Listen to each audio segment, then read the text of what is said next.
Magandang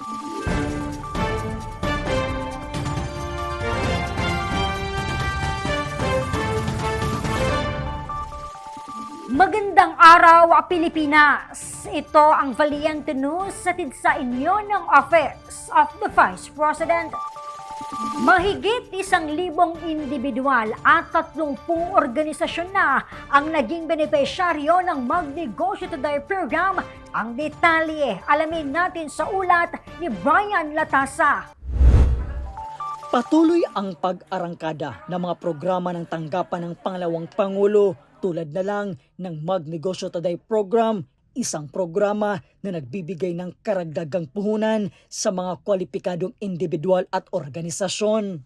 Sa ilalim ng nasabing programa, 150,000 pesos na livelihood grant ang matatanggap ng mga kwalipikadong organisasyon habang 15,000 pesos naman sa mga individual.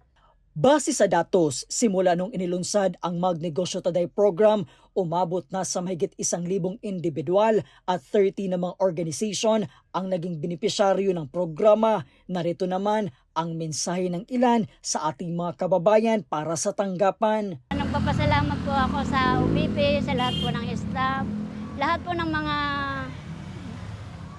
nag-ano sa amin na makarating kami dyan sa opisina. Maraming salamat po. Tapos po ako nagpapasalamat. Maraming salamat po sa tulong nyo. Kundi dahil sa inyo, hindi ko matataguyod yung aking karinderya.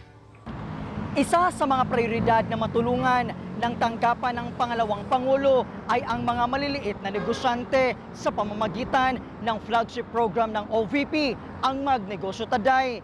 Sa nasabing programa, ang bawat individual ay makakatanggap ng 15,000 pesos bilang karagdagang puhunan.